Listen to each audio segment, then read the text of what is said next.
Hello everyone and welcome to Cinderfall Gaming. I hope you're all doing well, I hope you're all staying safe, and most of all, I hope you're all fighting that war against the Grey. So today we're going to look at catching up on Warhammer Fest Day 1. What has exactly come out? Let's talk a little bit about it all. How excited are we all? It's looking pretty good. There was a ton of stuff I was excited to see on Warhammer Fest Day 1, so let's get chatting about it. So, Warhammer Fest, Broken Realms, straight out the gate, we've got our first reveal, and we got Broken Realms Kragnos shown in full. We got told who Kragnos is. He is the god of earthquakes, he's this ancient bestial force, the slayer of dragons, this monster of destruction. Yes, that's right, destruction. And we got told that Kragnos can be used in all destruction forces. He's very much like a Gotrek sort of character, or the Lumina twins, Ileana and Elithor. I believe I've got their names correct. But either way, he works for destruction very much like that. He can be taken in any destruction force. And I'm assuming he's got, all the same sort of rules that Gotrek has for allowing him to be taken and, ignoring all those rules with points and all that sort of stuff. But who knows, we could have a new edition maybe revealed on Saturday as well, so that might be something as well. But Kragnos here in all his glory, and boy oh boy, is it a great miniature. I heard a lot of people talking about, not happy, I guess, that maybe it's a centaur miniature and all that sort of stuff. But for me, I think it had to be something different. It couldn't be an ogre, it couldn't be an orc, it couldn't be a grot. It had to be something different from everything, but yet destruction still. And I think this centaur bestial thing that he is was a good choice. Because if he was, a grot, it would appear wrong to have him in any other destruction army. If he was an ogre, it would only appear great in ogres. I think making him this standalone creature, this last of his race, is just a great thing to do, and the model itself is just amazing. Destruction are one of those few factions I don't mind standing on rocks. Heroic pose on rock for destruction just suits them. I mean, they don't have anything else to stand on. It's destruction. I do like the little effigy down here. They talked about how people have been popping these effigies up all over the realms, and no one quite knows exactly who is putting them up. So it's pretty darn cool. We get a look at his shield touchbreaker, which we're told is actually Chip the Tooth of Gorkamorka himself. And he's got the dread mace made from the heart of a mountain. So we got a little bit of a look at his rules. He added one to the bravery, to all destruction. I mean, that's nice. The shield invalid, he ignores magic with a roll off. We know he's got a 2-up save and 18 wounds as well. So hopefully he's going to be an absolute beatstick and just something so tough as well. We're going to look at the front cover of Kragnos as well here, which is really cool. And then we start getting introduced to all the other characters that are going to appear in Kragnos. So we've got the cool Witch Hunter duo. Absolutely love them.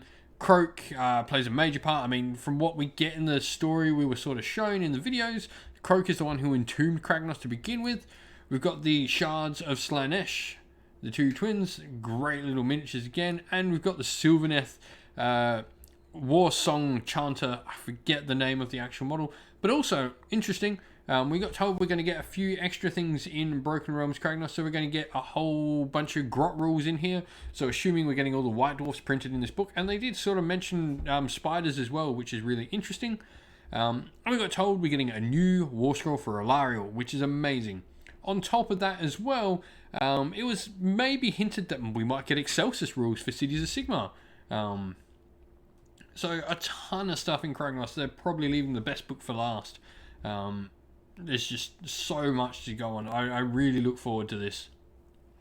And now on to Shyish and Soulblight Gravelords. Now, this was told this is the last lot of reveals for Soulblight Gravelords. There's nothing else to come. But let's start with, I guess, the most controversial miniature of this reveal day, and that is Lukavaya, the Mother of Nightmares. I really dig this mini. I know a lot of people dislike it, but we did talk about this on the narrative show as well, on how this mini is great in the fact that a conversion for this is really simple. They've put the parts together, but I love this Nightmare Field thing. It's just so Age of Sigmar. Her, the top torso part and the monster, they go together really cool, but her, just her top part as well is just amazing. I love, the facial features on her, the armor, everything about it is great. And then we got the Vengorian Lord, which is a normal character from the kit. I really like that we're doing this with a lot of kits, how we get, a generic Lord sort of character, and then in the same box you just get a few little different pieces that make a named character variation. It's a really cool thing that they're doing for just models in general. Spoiler alert here, if you've played Warhammer Quest, The Cursed City, you don't end up killing Radikar, and this is what Radikar ends up being, the beast. And this sort of lupine features continue on through other models through the release, but he's sort of swollen with power, he's given up all that political look, and just gone into full beast mode. This is a great miniature. I love the face, love the hand dripping blood into the goblet for his little thrall. I love the shoulder pad here, the metal one. Everything about this looks cool. And continuing on, we've got Belladonna Volga, first of the Rikos. So this is the new sort of house that sort of seems to be the Hammers of Sigmar, the main house that we're getting. And Belladonna, first of the Rikos, well, she looks awesome. This is just a great miniature all round. Just so much going on there, and I love the little wolf feet on her. I'm really hoping with these new Direwolves that we're seeing here as well, that we're going to have the ability to maybe run like a wolf heavy army for the vampire accounts, or I should say Soul Black Gravelords, same really. And I really hope we get like these become more than just chaff, and there's some great ways to make some cool combos with the Direwolves, because this kid is awesome.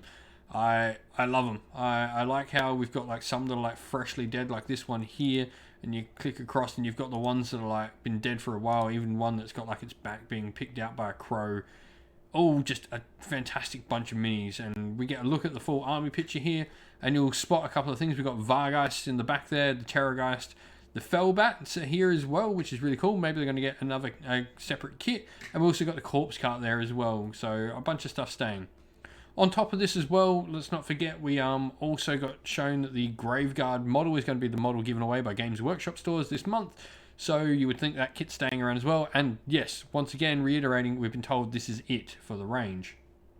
We then got showed a cool little mobile game. I mean, not much to talk about here. It's a cool little mobile game. I'm glad it exists. That's all there is to say about it, really.